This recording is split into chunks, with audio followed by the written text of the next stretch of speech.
Hello and welcome to Nerd Subculture. I'm your host Jared. And I'm Edwina. And today we're still doing our Once More With Feeling series on Buffy the Vampire Slayer. Today we're doing Season 3, Episode 7, Revelations. This episode first aired November 17th, 1998, written by Douglas Petrie and directed by James A. Contner. Eddie. Yes. This is a full spoiler podcast. I'm a huge fan of the show. Jared has never watched the series all the way through, and I'm trying to convince him it's worth his time. Yes, and hopefully it's worth your time too, listening to us. I hope you're enjoying our journey, my journey, going through Buffy the Vampire Slayer. This episode, Eddie, what did you think? What was it like rewatching this one? Yeah, this is one of those sort of sleeper episodes that you feel is just there to be the to expose Angel is back and Buffy's been lying. But it really does set up a lot of stuff for the rest of the series. Interesting, yeah. Yeah, there is some tension between the characters I'm noticing as well. It's sort of building. Yeah, this is sort of the start of Faith's alienation. Oh, all right. So, yeah. I'm not sure where her story goes, to be honest, but I thought you knew where it was. I think I kind of do. I'm not 100%, but I guess we'll see, won't we? Yeah. It does have another of the shut the fuck up Xander moments. Mm-hmm. Yeah, you're getting a lot of those, aren't you? Oh, there's a lot. I think this is the last one for a while? Yeah, for a while now. Yeah. Yeah. So you can see that there's a fair bit of, as you said, there's a bit of tension going on here. And yeah, definitely noticeable. A lot to do with Faith, but also the Watchers Council. Well, we don't hear much about them, so but they just seem to be completely inept at doing. Like, aren't they supposed? They're supposed to be looking after the Slayer, and you've got Faith. Her they haven't even replaced her Watcher. Yeah. They haven't. Well, you think it'd be a big deal her getting a Watcher, not just someone rocking up going, "Hey, I'm the Watcher." Yeah, exactly. Like you think there'd be some pomps and circumstance or something, considering there's only meant to be one Slayer and they have two, which is a rarity apparently. Yeah, but they just seem to be completely inept. Like, they don't seem to be they don't seem to be in contact with Giles at all. Like, they're not telling him anything that's going on. Isn't it the whole job is to watch the Slayer? So what are they doing having their committees and they don't even know her or have anything to do with her? Yeah. So, but all right, look, I think we'll hold to that thought, baby. We'll get back to that. That sounds really interesting. Let's do the boring part. All right. Is this the boring part? I don't know. The summary, the synopsis, and here we go. The bronze is packed and Oz and the Dingoes are playing on stage. After the song wraps, Oz goes and stands with his friends and Willow and Xander act jumpy. They feel guilty because the kiss they shared. They wonder briefly if Buffy has a new boyfriend, so she says she's seeing someone, Faith, as they have a patrol date that night. Little bit of subtext. Yeah. The two go out and slay together, killing two vampires. Slay together. Yeah, they slay together. Sure. Gwendolyn Post arrives unannounced as Faith's new Watcher. She is British, rude, confident, and looks down on all the Scoobies, especially Giles. She warns them that the demon Lagos is in Sunnydale looking for the glove of Mahonigan, a powerful gauntlet. While doing research, Xander and Willow kiss for the second time. Xander goes looking for the glove of Monaghan, but is distracted when he sees Angel, of whose his resurrection the Scoobies have been unaware. Xander follows Angel, hoping to restake him, but observes Angel and Buffy kissing. Angel shows Buffy that he has recovered the glove. As Giles is meeting with Gwendolyn, Xander arrives to tell him about Angel. The next morning, the gang confronts Buffy about Angel. Both Xander and Cordelia are openly hostile about Angel and see him as a serious threat, unable to separate him from the recent misdeeds of Angelus. Buffy tells them that Angel has the glove and that they are going to destroy it. Giles ultimately comes to Buffy's defense, but in private scolds her for not telling him about Angel's return. Gwendolyn goes to visit Faith and mentions that Giles is having a secret meeting with Buffy and her friends. The angry Faith ends up in a bar with Xander, who tells her that Angel is alive and has the glove. Faith decides to slay Angel, and Xander eagerly volunteers to accompany her. Giles tells Gwendolyn where the glove is and that a friend of Buffy's has it. He wants to discuss destroying it with her, but when he turns his back, Gwendolyn knocks him out. Xander returns with Faith to get weapons, but he finds Giles unconscious on the floor and calls an ambulance. Faith assumes that Angel attacked Giles, but Xander thinks it's unlikely as there are no bite marks. Faith leaves to hunt down Angel. Gwendolyn shows up at the mansion and tries to kill Angel, not knowing that he is a vampire. Faith arrives as Angel is fighting with Gwendolyn. She assumes Angel is after the glove and attacks him. Buffy attempts to stop her, but Gwendolyn tells Faith to attack Buffy, and the two Slayers fight.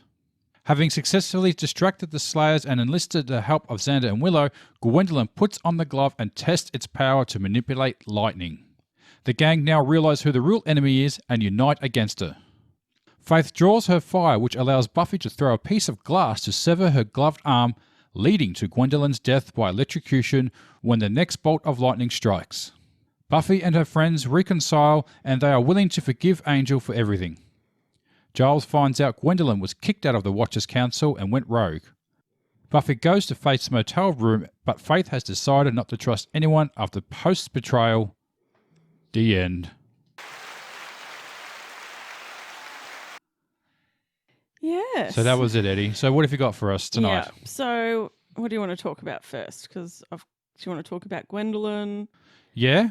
Yeah, well, she came in out of nowhere. Well, yeah, so you have Gwendolyn Post, and she's pretty much all she did was just walk in. And this is pretty much anything in life. If you walk in and act like you own the place, people generally don't ask questions.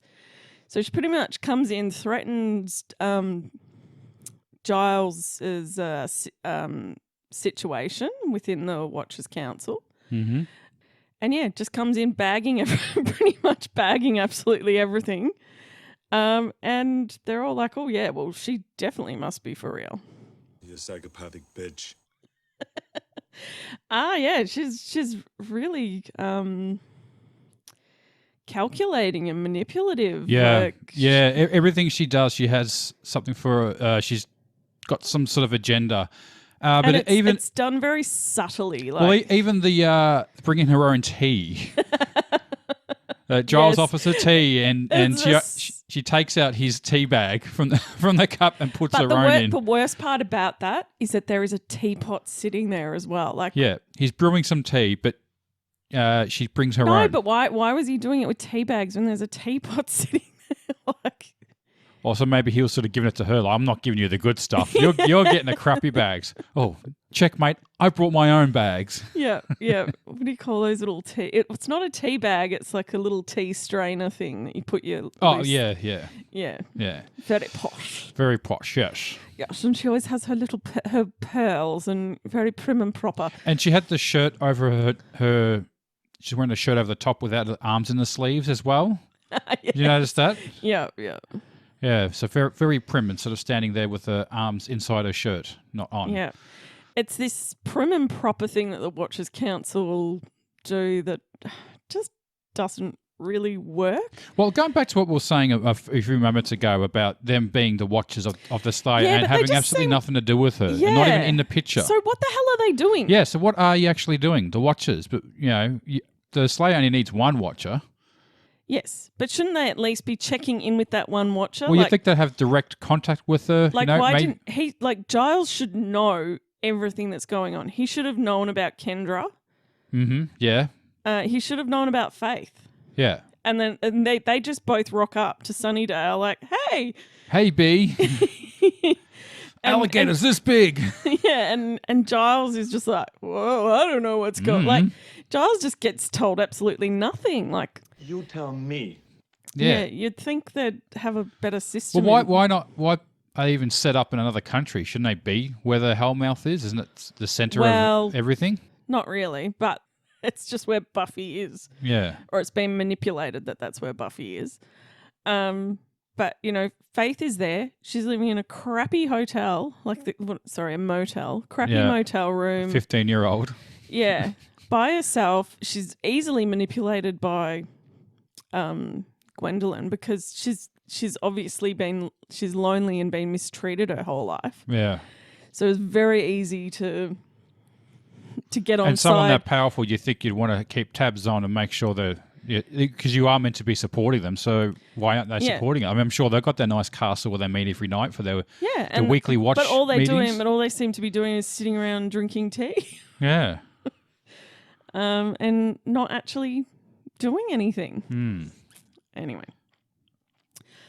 So there'll be more to bitch about the Watchers Council. The Watchers Council. as things go along. But yeah, Gwendolyn Post is played by Serena Scott Thomas. And that is, I looked her up. That is Kristen Scott Thomas's sister. Oh, so Kristen, who's she? From like the English Patient. Oh, yeah. Oh, her. And Four Weddings and a Funeral. Now, hang on, that wasn't her. Yes, it is. No, that's that American girl that was in it. No, she played wrong. She's not the main girl. She's like the friend who's in love with him. Oh, right. Yeah. Okay. And I can't remember her. And she was a Bond girl once. Not Kristen Scott Thomas, Serena. Or Gwendolyn Post. She was actually a Bond girl in probably the oldest Bond girl they've had. She was a shocking 38 years old. Oh, really? Oh, God. Yeah, she was in The World Was on a World. Sorry. World Is Not Enough? The World Is Not Enough. Wasn't Denise Richards in that one? Yeah, that's the one that she's in. Yeah. Oh, hang on, wait. Is she a scientist? Yes. Right, Denise Richards is. Yeah. A nuclear scientist. Yeah. Because you believe that. At 22 years old. So generally speaking. I would have thought they would have made her the nuclear scientist. That'd be She was a doctor. Okay, yeah. But I like to call this movie the Bond movie with the is it the chainsaws trapped. No. The chainsaws. No, the helicopters. Helicopters with freaking chainsaws attached to them. Yes. That's how you assassinate someone? Yeah. Yes, you do. Yes. You assassinate someone with helicopters with freaking chainsaws attached to them. Yeah. Don't put rockets on the helicopters. That'd be stupid. But he's just running around with like a little gun shooting at the helicopter as well. I think that's when they started getting ridiculous Pierce Brosnan ones, didn't they? Yeah. Yeah. But I honestly remember just watching it going, they've got helicopters with freaking chainsaws attached to them, because I think I'd seen it after Austin Powers had come out with the... Oh, speaking of which, someone on Reddit posted a picture of a shark with a laser beam on it today. Following all these Austin Powers comments in it. So yeah, I do like how she manipulates Giles by making him feel like he's completely inept. Yeah, like that he's just not doing a good enough job. So he doesn't even think to call the council. Yeah.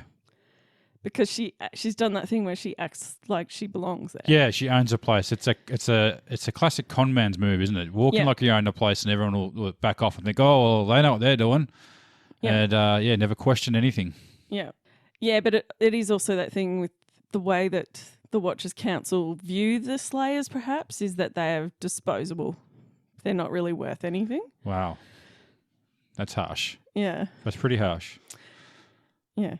It just seems like the actual council itself is more important than the Slayer. Yeah, which really, they're there for her. Yeah. The Watchers Council. I don't even know why there's a council, though. Because there's only one Slayer, so I don't know why there needs to be a lot of them. Yeah, like the only person that seems a little suspicious is Angel, but then he still turns his back on Gwendolyn. Does he? Yeah. Oh, at the start, that's right, yeah. Yeah. Yeah. Did you cotton on to the fact that she was? No. She fooled me. I didn't think she was sus at all. Okay. Yeah. So I think I'm just trying to think back to when I first watched it, whether I was onto it or not. I think it's a scene with Faith. Mm.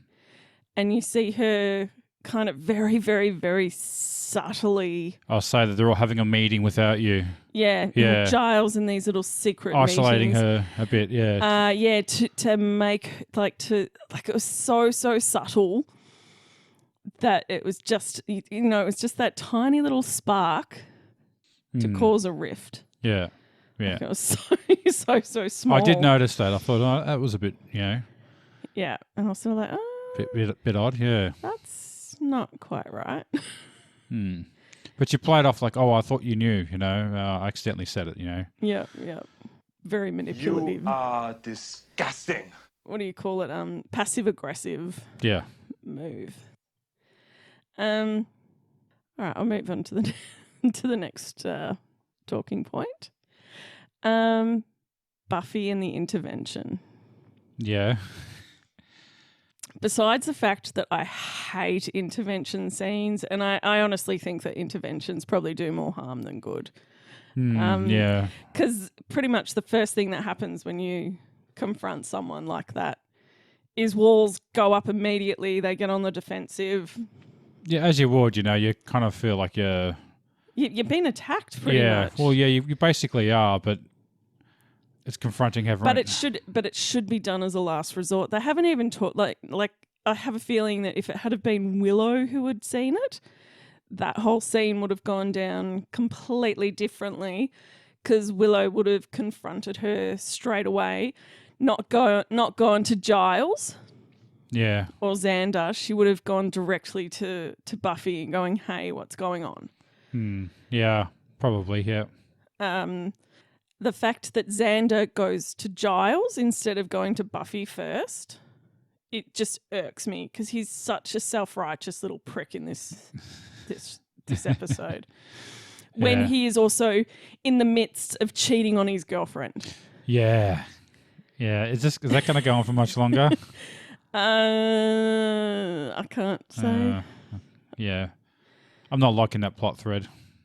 Yeah, it probably needs to be pruned. It gets pruned pretty soon. Oh, good.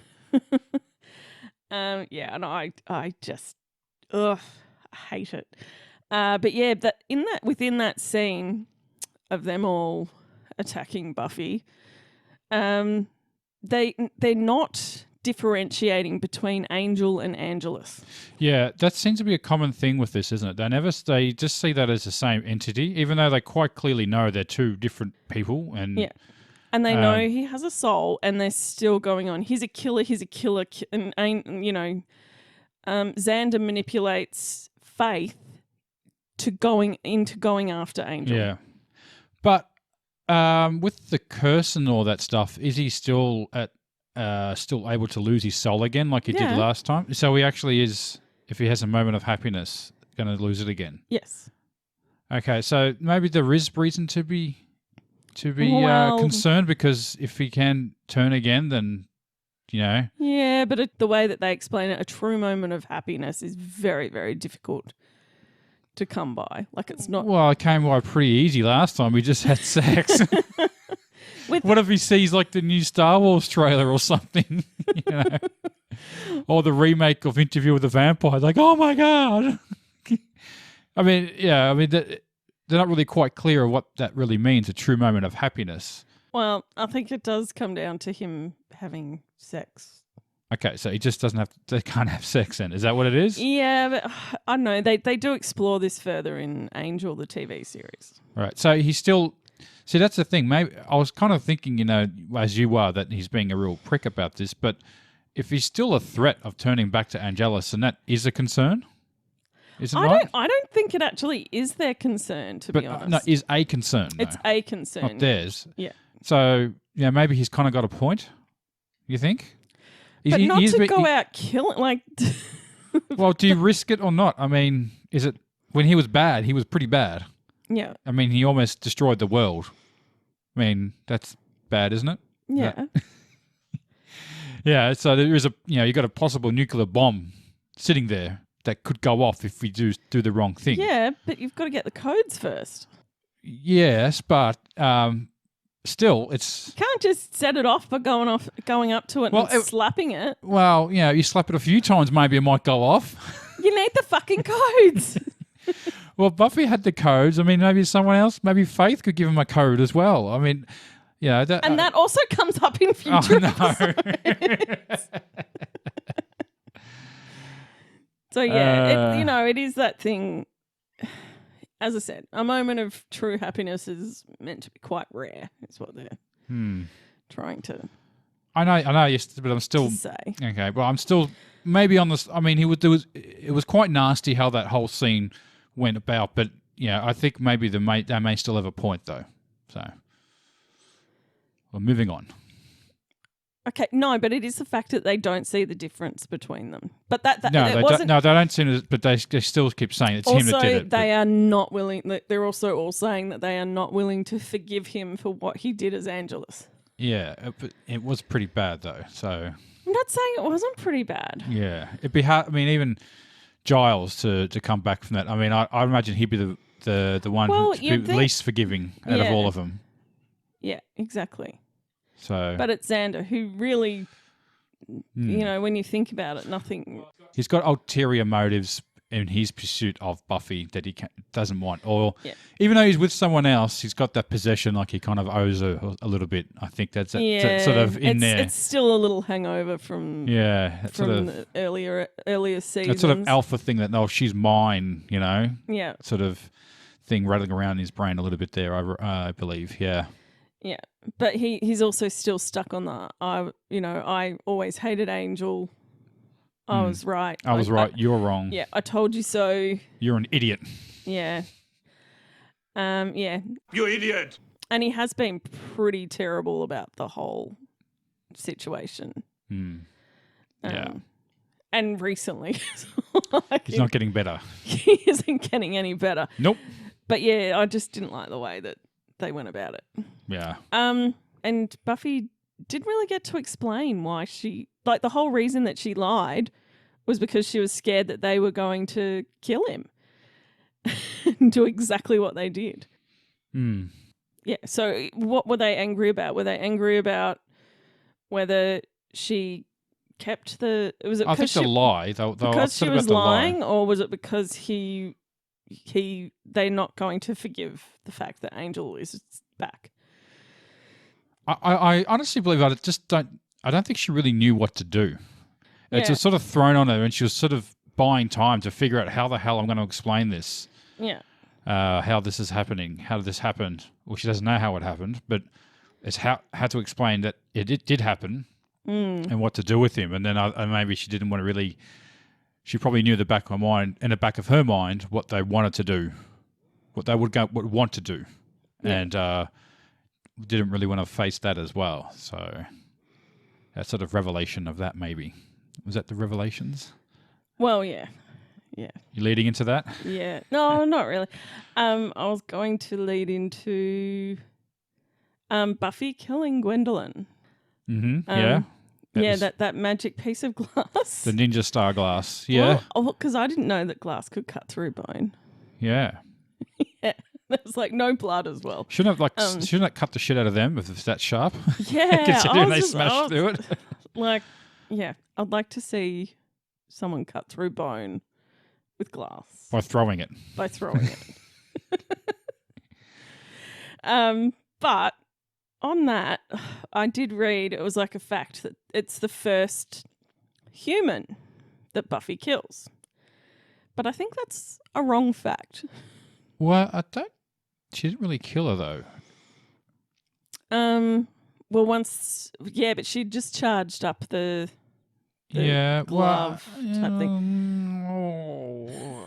I got a sort of squirming on that one. Like, yeah, it's funny because all of her human kills go into this really weird grey area. Well, it's kind of like that fat man saying, you know, I'm not going to. Your train's going to smash into a building, but I'm not going to save you. So he gets off the train, and the train goes into the building and kills the guy in the train. Yeah. So you could have saved the guy, but he didn't. Yeah. So he didn't kill the guy. He didn't save the guy. So it is that grey area. Yeah. You know, this killing humans thing was really brought up in the episode Ted, first off. But it comes up pretty early on with Amy's mum. She's human. Witches are human. Yeah.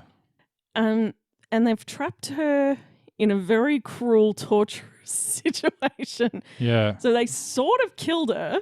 Yeah, again, that's a grey area. Yeah. But that was reflecting her magic against her. Yeah. So that's almost the same thing where she was using her own magic against herself, and then she's like basically done the mirror thing. Yeah. For all intents and purposes, it's tied her own rope basically. If you. Yeah. Another human was the zookeeper in the pack. How did she kill? Didn't he fall into the hyenas? And what Yeah. happened to him? That's exactly what happened. He fell into the Yeah, hyenas. he gets that, and then she kicks him in. But first he gets possessed for literally he gets possessed, and as he's getting possessed, she kicks him into. Yeah. Well, that's probably more definite than these ones, I'd say, because she's actually pushed him into the pen. But again, he wasn't human when she did that. Technically. Yeah. Was he human when he was being ripped apart? Another one was Daryl, the Frankenstein guy. Yeah. Because he wasn't really he wasn't a demon. He was human. He had just been brought back by science. So he was still human technically. But technically he wasn't alive. Well, he was alive. He'd been brought back. He had a heartbeat? Yeah. Yeah. Well, yeah, that's probably more defined than the other ones, I'd say. A living being. And then the big one is Ford in Lie to Me. She leaves him locked in that room. Like, as you said, this is very, very much the Batman. Batman leaving the guy on the train. She leaves him locked in a room with vampires. With some hungry vampires, yeah. Yeah, some pissed off, hungry vampires. Mm-hmm. And she's like, we'll come back later for the bodies. Yeah. I don't think there'll be much left of him. Yeah. Oh no, he gets turned into a vampire, and that's right. Yeah, that's right. And he comes out. As he comes out, she stakes him. So again. Yeah. This is probably a lot grayer than those ones, I'd say. In What's My Line, you have those bounty hunters. Some of them were human. Yeah, they were. Yeah. And she killed that. I think the guy that she kills with the ice skate. So, okay, we've gone past the point of her. She's killed plenty of humans now. Yeah. All right. I was also going to go the twin guys in Homecoming. So, like a recent episode. Yeah. But again, that was deflecting the mirror thing. They shot each other. So but she set it up so that they would shoot each other. Yeah, but she didn't pull the trigger on that one, so... But she caused their death. Well, they could have backed off and gone home and nothing would have happened, but, yeah, a grey one, again. Yeah. As I said, so there's lots of these situations where she has actually killed humans, but it's in this weird grey area, as you said. Well, she can't just walk up and shoot him in the head, that'd be like, whoa, Or as she said, like she punched, how guilty she felt after punching Ted. And him falling down the stairs. Doug Petrie, this is his first episode that he's written. Mm-hmm. He goes on to write and direct quite a few episodes of Buffy and Angel. Uh-huh. And more recently was like the writer and producer of Daredevil and The Defenders. Oh, interesting. So, yeah. Still working, huh? Oh, that was a while ago now, actually. Yeah. Then they've all been canned. So, yeah. I think he did work on the Nevers. Oh, all right. Yeah. Also, calling Captain Subtext. Yeah. Buffy hints that they're going out together. And then you could almost see Faith, who's talking about her past boyfriends. You could easily interpret that as her trying to chat up Buffy. And then Faith's reaction to Angel being back could be seen as jealousy. No. This is just a theory I've read. Yeah. It's a theory. I don't think it's anything at all, but it's there. We kind of set up Faith as a loose cannon, and she is literally easily aimed in this episode. Yeah. I just can't believe... It's probably showing her nativity as well, that she can, be easily led like that, Yeah, easily. Yeah, exactly.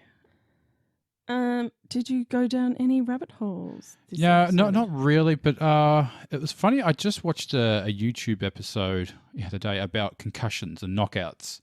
There's a lot of them. So there's a lot of knockouts in this episode, and in the real world of knocking people out, of rendering people unconscious, is a lot more complicated than simply bludgeoning someone over the head. So for a boxer... So by the way, this is the 12th time that Giles gets knocked Well, out. but a few characters get knocked out, though. Willow Yeah, gets knocked out. Angel's Angel gets knocked out for probably the most realistic knockout, considering he's a vampire. Maybe that's to say, oh, he can't be knocked out for too long because he's a vampire. Willow, Xander gets knocked out. Yeah. Giles. So basically almost all the... Giles ends up in hospital. Yeah. like he almost... Yeah, he probably should have died from that, to be honest. He probably should have been dead. Yeah. So reading about people being made up, rendering people unconscious, especially in the movies and TV shows that are done all the time. So to knock someone out, if you want to render someone unconscious, now doing it through force is even a lot more harder than what you realize. So when you have boxers, for example, so when people are boxing and they do get knocked out unconscious, but that's usually with repeated blows to their head. And it's usually they accumulate after a while and then they get that flat-footed thing and then they'll fall over. But that'll only be for 10 to 15 seconds or something in those sort of circumstances. To knock someone out with a punch is also quite difficult. They say that the best is to punch them on the chin and to give the whiplash motion. But even though with those type of knockouts, they're usually only for a few minutes max. Yeah. If you and especially in the Bond films when they capture the hero and knock him out and then he wakes up in some weird lab with sharks with laser beams on him. If he was really out for that long, then it could be some serious brain damage happening there. And even trying chemical unconscious, like using chloroform or any of those type of chemicals.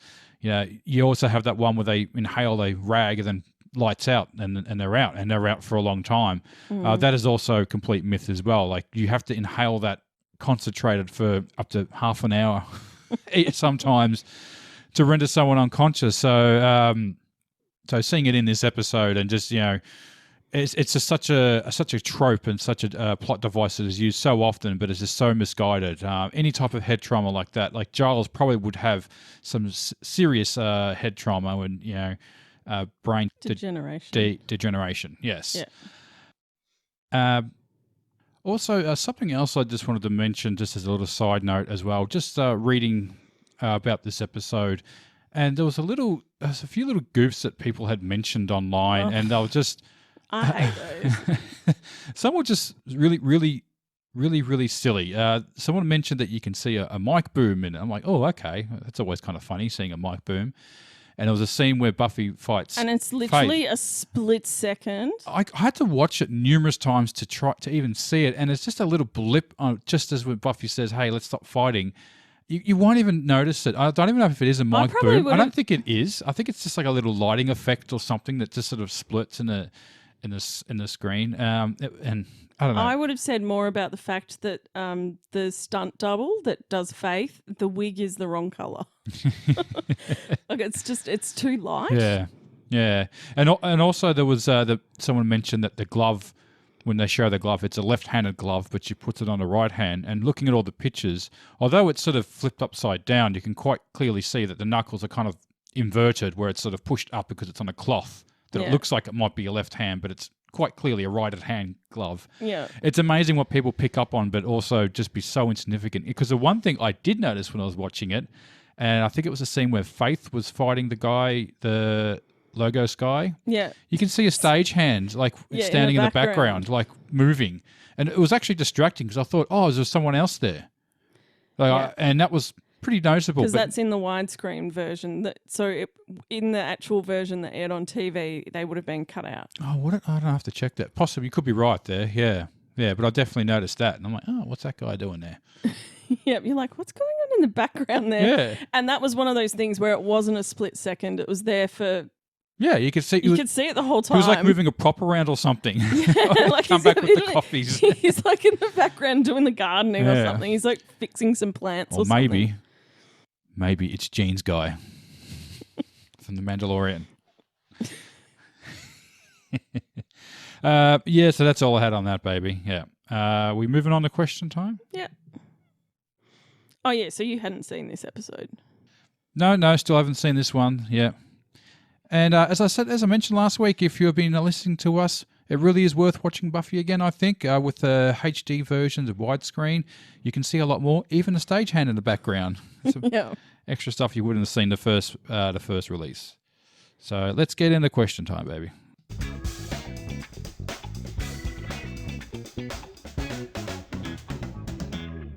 Answer the question.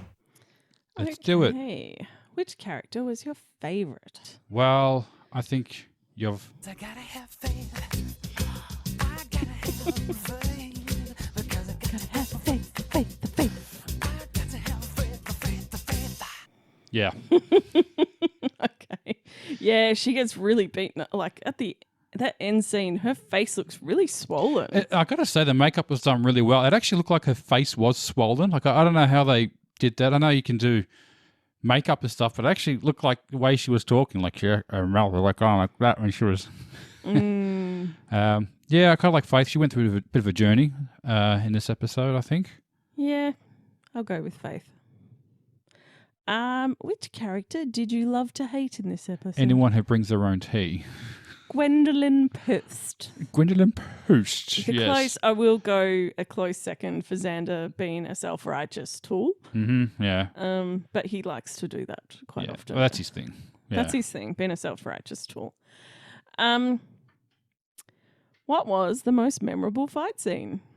Oh, the Slayer. Yeah, it's got to be Slayer Slayer fight. Yeah, Slayer on Slayer fights are always pretty good. I just got to say, it was really well choreographed as well. Like, I was just rewatching it. Like, it's quite a well done fight scene. It's just such a shame that the actors can't do it, and it's quite obviously stunt doubles doing a thing. But I think with the HD release, it became far more obvious. Is that what it is? Because I'm Yeah. watching, going, gee, you can Because just... I don't because I've normally watched it on my crappy DVD. Yeah. But yeah, watching it this time, I was actually really distracted by Faith's hair because it is literally 2 shades too light. Yeah. And it's really noticeable. Yeah, but it's just such a shame that you, obviously, Sarah Michelle Gellar and Dushku aren't real fighters. Like when you have like a Jackie Chan fighting movie, I mean, he's there doing it, so he can do the close-ups of him doing all these moves, and the fighting's just amazing in his films. And the choreographing in this is amazing too. Like their fight scenes and Faith's weird swing double punch that she keeps doing, a little combo, and the behind the head kick as well. I mean, it was really well done. Yeah. Oh, props to all the stunt teams on doing that. But it's just damn it. It's almost like maybe can we somehow write the stunt doubles into the show so we can have them fighting? Yeah. Yeah. Yeah. So yeah. Yeah. LOL moment. I think I know what you're going to go with. Would you like some tea? Yes. When she just subtly removes the little paper tea bag from the cup. Nothing is good enough for me. She doesn't say anything. No. She just removes the tea bag. Yeah. Yeah. Yeah, I've got that as my LOL as well. Nothing's good enough for her. No, that one of those little fancy tea strainers. Get out of here. Who carries around one of those in their bags, honestly? Favorite scene? I'll have to go back with the Buffy fight. Yeah. Buffy and Faith fight, yeah. I will go with the Angel Buffy Tai Chi. half naked Tai Chi scene. Do you even own a shirt? You don't wear a shirt while you're doing Tai Chi, Jared. Don't you? It's the rule. How come she had something on? It messes with your chi. Okay. So it does. So you have to do it half naked. Yeah. Yeah. Least favorite scene of this episode. The Xander Willow kissing scene. And also the intervention scene as well. I think I'll put that in I'm there. going with the intervention scene. Yeah. But the Xander Willow kissing scene behind the bookshelf is pretty close. And the fact that Giles just misses it. Yeah. Doesn't notice how they're all flustered as well when he walks. No, because he still hadn't looked up from his book. But they're still kind of like, No. But by the time he looks up, they'd organised themselves so they didn't look flustered. Well, you still had to compose yourself a little bit though. Oh no, but they were fully composed by the time he Right, looked. yeah. Like he didn't notice anything was up because he had his head down the whole. He was talking to them, and they're all getting all flustered and shit. But he has his head down the whole time. And by Yeah. the time he looks up, they're fine. Favorite quote? So it was when Faith suddenly realizes what's going on, and Gwendolyn replies, "Faith, a word of advice. You're an idiot." Yeah, mine's Gwendolyn Post. The fact is, there is talk in the council that you have become a bit too American. Me? Correct. Buffy replies with, him? Yeah. Bit too American. Okay. Best Cordelia freakout moment. She doesn't do much in No, this she's not in it. except for freakout. But I think there's a real subtle sort of scene towards the end when Buffy comes back and they're talking about Angel, and if you just watch Cordelia while they're having the conversation, and she's making some really weird, uncomfortable movements. She's not really happy with. I know it's Chris Carpenter's acting; it's sort of showing through here, but you could really tell she was really sort of cringing when Xander was talking and mentioned that and them kissing, and Xander says, "Hey, Hang on. just seeing if the You do Xander, I'll do Cordelia. I've got it written here. Okay. Hey, just seeing the two of you kissing after everything that happened, I lean towards Postal, but I trust you." I don't, just for the record. Yeah. Yeah. So that scene. I think that scene got cut down. Yeah, I did read there was meant to be more onto that scene, but Yeah. there was definitely something going on. So maybe that's what they were leading into with the weird movements, and she's sort of cringing a little bit, if you notice in that scene. Yeah. So I think there was something sort of really going on there. So it's sort of under freaking opposed to the freak out, Yeah, which I think was noticeable, just as noticeable. yeah, definitely. I had the exact same moment down because, as I said, I noticed those little moments, Yeah, she's uncomfortable with the fact that he went so postal about Buffy. Because there was another scene where she's like, "Get over yourself," much like during the intervention. Yeah. And she's like going on about him being jealous. Yeah, and I kind of I'm noticing her every time that he talks about Buffy, and she does cringe a lot, I've been noticing. So, yeah, she's definitely not happy about it. Yeah. Okay. Who gets the wooden spoon? Lagos. Capital of Nigeria. Yes. And there was a poster note or something written on Giles's station saying "Go to Nigeria." Yeah. A fly to Nigeria. I will go out that's actually a really good one. I would go with Faith for this, just because she is so easily manipulated. Like she doesn't think twice about it. Yeah. Starts attacking Buffy. Starts attacking Angel. Yeah. Who's the MVP of the episode? I picked Angel.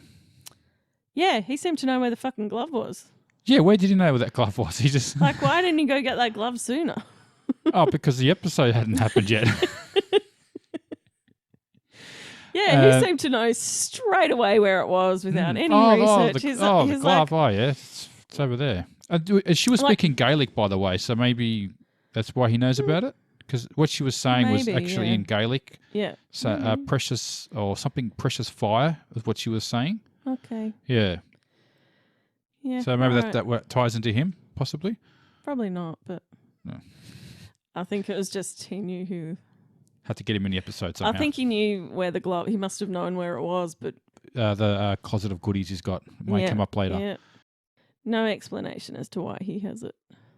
Yeah, I was going to give it to Buffy. I try not to give it to Buffy every week. 'Cause usually she really much gets it every week. But yeah. Yeah. I try to look for someone else. I don't know. And yeah, it's probably equal Buffy, Angel. Saved Willow as well. Yeah. All right. All right. Angel gets it. You win. You win. Angel gets it. You're right. Absolutely, yeah. Okay, what do you rate this episode out of 10? I'm going to give it 5 Ninja Star shards of glass. Yep. One for each point of the... I'm actually giving it 4 out of 10 Oh, shards wow. of glass that can cut through bone. Well, I give it more than you. I generally don't like the episodes where Xander is a self-righteous tool. Yeah. Yeah. Yeah, it's cringe-worth, isn't it? Yeah. And also having Faith, who I love, being all manipulated and made to feel like crap. Yeah. Don't like that either. So was there anything else you wanted to add, No, Hetty? that's all. I think, are we all exhausted? Yep. All our resources on this episode? Yep. Yeah. So, right, we're Nerd Subculture, and we're going to start this off, end this off tonight. Yes, we're Nerd Subculture. My name's Jared, I'm Edwina. and you can find us where, Edwina? You can find us on TikTok, Twitter, Instagram. There's a Facebook group, and you can email us at nerdsubculture@gmail.com. And be sure to like, share, subscribe, give us an And talk as upvote. quickly as possible. Talk as quickly as possible. We'll catch you next time. And take care. See ya. Grrr. Arr.